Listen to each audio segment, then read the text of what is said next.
My name is Brittany and I am with Mom Life with Britt, and I am here to tell you guys just what goes on in my daily life. I'm not anyone special. I am just a homeschool mom / micro influencer. I do some things over on TikTok and Instagram and decided to branch out here to YouTube, and I wanted to start my first video. I've had a lot of questions about the homeschool group that I run. So I run a very large homeschool group in my area, and I've had people ask me before how I started my homeschool group. So I thought I would share that with the homeschool community in case anybody was trying to do something like that themselves. So I started my homeschool group in 2020 during COVID because everything was shut down. The kids were bored. We weren't allowed to do anything. So I was just planning little meetups for everyone who was healthy. We would meet at our local parks and give the kids time to run around and play together. And once things started opening back up, I decided to incorporate within my group a field trip edition. So they were trips that I wanted to go on that I knew that I couldn't afford the full price for, and certain organizations offer group pricing or field trip pricing for schools or homeschool organizations.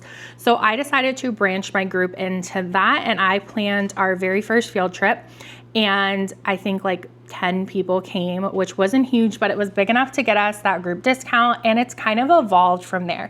And here we are almost 5 years later, and our group has grown exponentially. It is absolutely huge. So when I first started the group, I thought maybe we would get like 20 families that would want to do this group thing.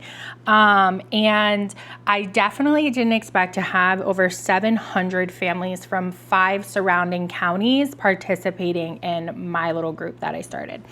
So basically it started out with little field trips to like the zoo. We were doing play meetups at the park, museums, things like that. They branched out into even larger field trips where we've been to SeaWorld. We are going to our state capital this week and doing a field trip there from our 4th grade and above students. So these aren't like little field trips that you're like, oh, well, you're going to go to this little museum and that's it. Like, no, we've gone all over the state of Florida. I don't just limit our field trips to our surrounding areas. We travel for our trips as well. One of the kids' favorite field trips is we went over to Orlando and we did SeaWorld for the day, and they absolutely loved that. It worked out as well that one of our kiddos got chosen to be the guest of honor at the dolphin show, which was absolutely amazing for him. He loved it. And then the second favorite would be to Kennedy Space Center. We did a field trip there, and that was an all-day experience, and it was absolutely amazing. So we don't do just little minor field trips. We do big field trips as well, and I try to incorporate field trips with our families in mind. So some of our families are very large and on a single income, and they can afford super expensive field trips. So I try to do a mix of field trips where we may have one field trip that's expensive, like Kennedy Space Center or SeaWorld, per year, and then all of the other ones are usually moderately rated to no more than $15 a person. And it was pretty easy to start that. So what I did is I created my group on Facebook, and I started adding in homeschoolers that I was personally friends with, and then they would add in friends, and they would add in friends, and then I opened it up to the surrounding counties. So we have some people that travel 45 minutes to an hour to come to our events, which to me is mind-blowing. But amazing, because our kids get so much socialization. You always hear that homeschoolers are unsocialized, and that is farthest from the truth when it comes to the kids in my group. They are extremely socialized. We do so many things together. They do not miss out on experiences that they would have if they like went to public school. So we are actually having a Valentine's Day exchange on Valentine's Day, and it's expected to be a large party. It's one of our largest parties of the year, besides Christmas. So Christmas and Valentine's Day are our largest parties. Valentine's Day last year had almost 100 kids participating, which I was amazed. And again, they came from 5 surrounding counties to participate in this event. So it was awesome. But when it comes to scheduling field trips, it is extremely easy. So I created my group and I started by adding my homeschool friends, who then started adding their homeschool friends, and so on and so forth. I created a group email, and then I created a PayPal account specific to my group. So that way, when you collect money, it goes into one account that one person has access to protect your money, and it's PayPal to make sure that your money is safe. So that is the first 3 things that you should do if you are looking into doing something like this.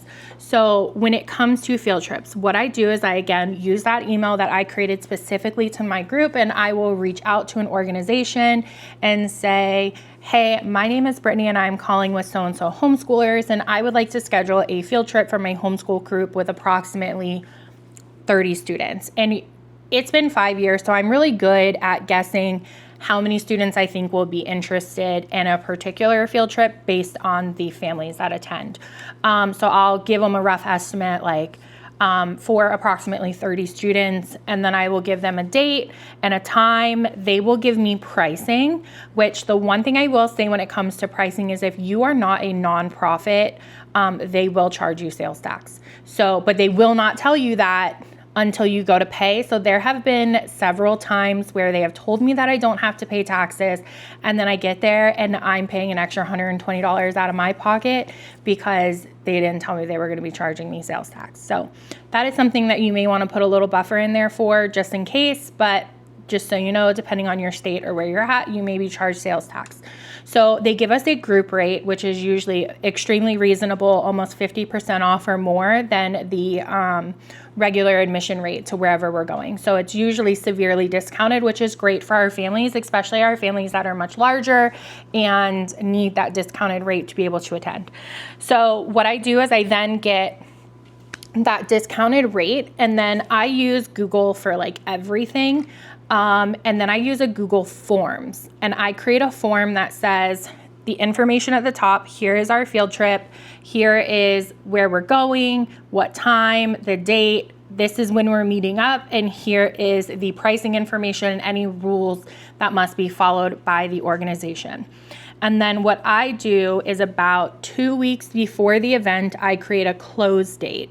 And that is so that nobody else can sign up and nobody can cancel. So usually when it comes to group rates, you have to have a minimum amount of people that are going to participate in order to qualify for the group rate. And some places are very strict with that. Some are a little bit more lenient.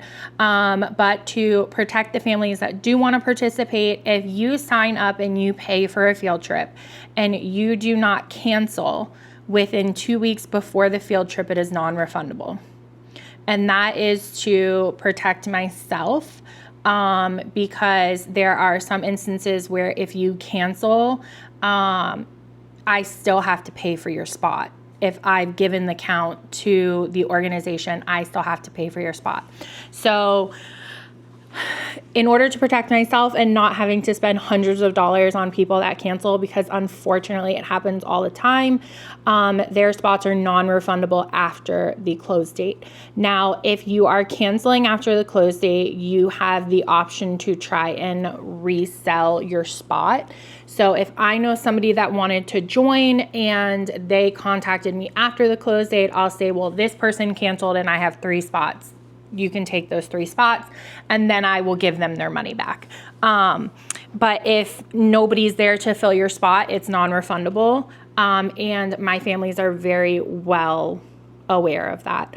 Every year there is a form that the family sign when they join the group and participate in a field trip that gives them the rules of the group, the rules of the field trip, and so on and so forth. And that's to protect myself for somebody who may try and do like a chargeback for like a refund. It's not happened in 5 years, knock on wood that it doesn't happen, but there are some rules and regulations that I put into place to protect myself. You may choose to do that yourself. You may not. I'm overly cautious. So we have a standard agreement that they follow in order to be in the group. And if they violate the agreement, they have to leave. So basically I do the Google form, I send it out, and then I say, hey, this is a field trip I have planned. Everybody will fill out the Google form. They will give me their PayPal address or an email address to send them the invoice to. They will tell me how many children, how many adults. Sometimes lunch is included, so they'll give me like their lunch order depending. And then I get all of those answers back and I calculate them into a spreadsheet, which I can show you guys one day how to do that. Calculate them into a spreadsheet, send all of the invoices out, and that helps me keep track of who's paid, how many kids that we have, how many adults, how many lunches, things like that. So then I can just easily call wherever we're having the field trip to and say, hey, I have 25 students, 15 adults, 45 lunches, whatever it is. And it also keeps track of how much money I should have received on my end to make sure that I'm not paying any money out of pocket. But starting your own group is super simple. You can basically start it as something small and expand the way that I've expanded. So we didn't do a ton of field trips our first year. We really did a lot of like park meetups and play dates and things like that. And then the following year is where I really got into it. And I think I planned like 6 or 7 field trips that following year. And then the following year, I started planning at least 1 field trip or meetup a month. And that is kind of where I have stayed. Our field trips don't always happen. So we do have instances again where we fall beyond that threshold, and unfortunately I have to cancel it just because it's the requirement of wherever we are going, and sometimes nobody signs up.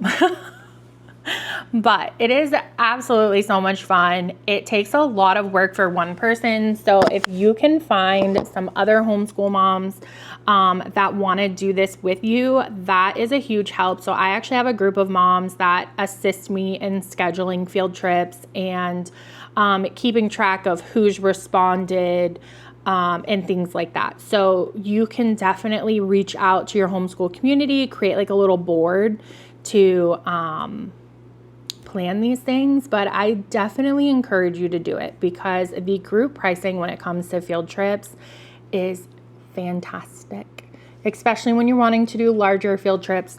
It is such a good thing. So we have a field trip coming up this week. We are going to the Florida State Capitol, and that is for grades 4 through 12, and legislation is in session. So they have the opportunity to see how the rules and laws of Florida are made and how they are put into legislation. So this is going to be a really fun field trip for them. I'm really excited for them to see this.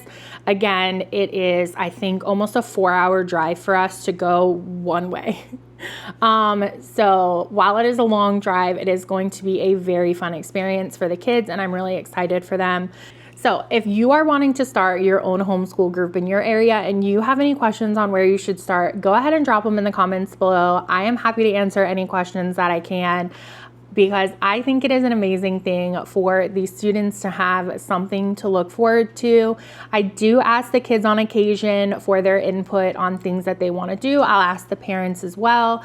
And that way, if we get like one field trip that has a ton of people that want to do it, I will really focus on getting that trip on the schedule for that year. Or if I get feedback and they're like, we didn't really like this field trip, we're not going to do it again. I'm not going to waste my time.